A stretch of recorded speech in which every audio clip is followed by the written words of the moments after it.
First at 4, a gas station clerk charged in a shooting, even though he didn't pull the trigger. He was a worker who panicked. Or did he create a dangerous situation? You'll see what the judge thinks so far. Also, summer's almost here. Dr. Frank McGeorge reports on the benefits of exercising outside, along with precautions if you haven't been active in a while.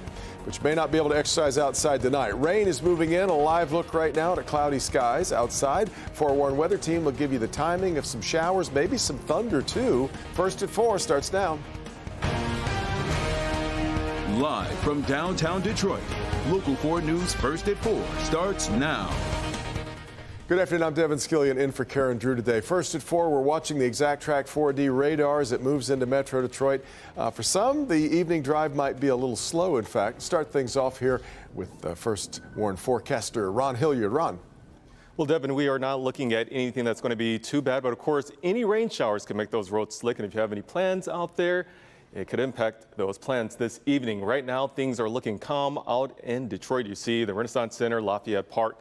Well, we are seeing again some of those showers moving into the area right now. Temperatures in the mid to lower 70s at this time. Let's take a look with our ExactTrack 4D radar to see where those showers are right now. You can see they're stretching all the way from Ann Arbor into Novi, Livonia, Redford, Southfield, Troy, up into Port Huron. But this line back here, we're seeing a little bit more activity. We're going to be seeing that moving into our area over the next several hours. So we're going to track and see exactly where that line is going to be coming up, and we're going to look at that weekend forecast. All right, Ron, now to breaking news this afternoon. New information from the Macomb County prosecutor on 2 stabbings, one of them deadly. 31-year-old Shane Burns was arraigned this morning. He is charged with 8 counts, including first-degree murder, in the 2 stabbings we were telling you about yesterday. A woman was stabbed to death outside a Bell Tire on Gratiot in Roseville, and then a man was stabbed during an attack at a bus stop near 12 Mile and Harper in St. Clair Shores. Prosecutors now confirm the stabbings were random, but they have not yet revealed a motive. Burns being held right now on $10 million cash bond. We've also got breaking news from the sports world. Hall of Famer football player Jim Brown has died. Brown led the Cleveland Browns to the NFL championship in 1964. Later, of course, became well known as an actor and a civil rights advocate. Jim Brown, 87 years old. Many will tell you still that he's the greatest football player of all time. We'll share more information as it becomes available. A Detroit gas station clerk is now charged in a deadly shooting, even though someone else pulled the trigger. You'll recall the surveillance video showed us this scene. The clerk called police, locked a would-be thief in the store when he wouldn't pay for about $4 worth of stuff.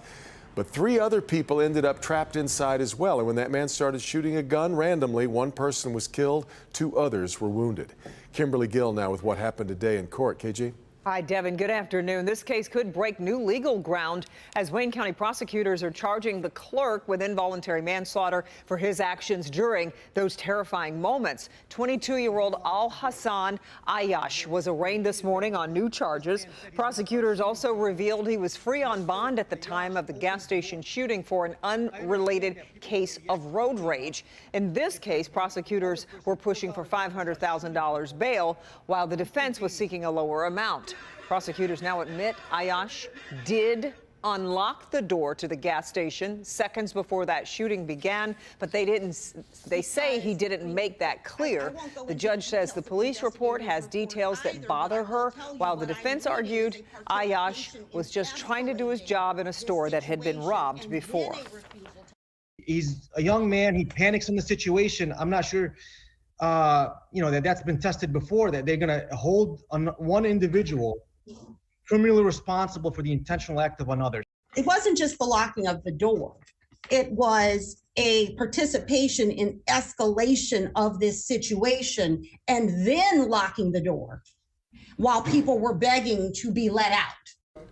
And in the end, the judge set a cash bond of $200,000 along with home confinement and a GPS tether. There'll be a bond redetermination hearing sometime next week, I believe on Tuesday, to take another look at that decision. This is such an unusual case, and I guess some things could change over the next few days, right? You're right. The defense argued a summary of the surveillance video was provided by police and shaded against his client. So if anything changes with further review, another judge could lower that amount. We'll, of course, have more on the case when you join us for Local 4 News. News at 5. And that's when I'll see you again. A big cemetery cleanup is underway. Relatives stunned by the damage to several headstones at Mount Kelly in Dearborn. Look at the destruction. Police tell us this started with a carjacking at a 7-Eleven in Garden City. Then police started the chase into Dearborn, where the stolen car plowed through a fence and into the cemetery. The commotion woke neighbors in the area who saw the driver still trying to get away. He had taken out the fire hydrant, the tree, the telephone pole. He had destroyed the curb, destroyed some of the headstones, and he still climbed out of that car and ran. Far though, police have taken 2 people into custody during the day. Many families were coming to Mount Kelly to check on the graves of their loved ones, and we'll have more on that part of the story coming up at 5 o'clock. Debt ceiling talks in Washington, D.C. have hit a new roadblock, with Republicans pushing pause on the negotiations. The House Speaker Kevin McCarthy just told reporters he needs to see some movement from the White House, and that is not happening. It's a setback after a few days of optimism that a deal could be done by the end of the week. The government, though, could run out of money to pay its bills now in less than 2 weeks, June 1st, the day that we're all watching. Republicans have been pushing for spending cuts to go along with lifting the debt ceiling, something Democrats have been resisting. Right now, it's unclear when the talks will start again. President Biden, meanwhile, at the G7 summit in Japan, posed with world leaders for what they call the family photo, as they agreed to toughen sanctions against Russia in response to the Russian invasion of Ukraine. The president of Ukraine, Volodymyr Zelensky, is on his way to join them in person. President Biden is cutting his trip short, though, to get back to D.C. by Sunday to continue the talks on those debt ceiling negotiations. If you're into fitness or even haven't worked out in a while, experts say exercising outdoors is a great way to jumpstart your routine. Some people also call it green exercise. Dr. Frank McGeorge here to explain how moving your workout into nature offers benefits that go beyond indoor exercise. The pandemic and the closure of indoor athletic facilities really forced people into the great outdoors. And as it happens, it's not all bad. Being in the fresh air and sunshine gives a big boost to your mood and even vitamin D production. And did I mention it's free? I love working out outside because you get a lot of different variety. There's lots of different things you can do. You can be creative. It feels more fun, like you're playing as opposed to working out. Dr. Marie Schaefer is a sports medicine physician for Cleveland Clinic. For people that are just starting out working out or exercising, simply walking and going outside and having a walk is one of the easiest ways to get out there, to start enjoying nature. She says there are plenty of roads and trails where people can go biking, running, and walking. Some parks also have free exercise equipment you can use. And if those activities don't sound so fun, you can also do some kind of sport. It may require more equipment, but you'll still be getting in a good workout. When you're outside versus, exercising indoor on a treadmill, utilizing weights, doing things repetitive over and over again, you start activating other muscle groups just because you encounter different exercises and different types of terrain. Of course, just like at the gym, it's important to prepare your body. Dr. Schaefer recommends stretching beforehand and not pushing yourself too hard if you haven't exercised in a while. It's also important to stay hydrated. Especially on breezy days, your sweat dries really quickly and you might not realize how thirsty you are until afterwards. So making sure you're remaining hydrated throughout the process.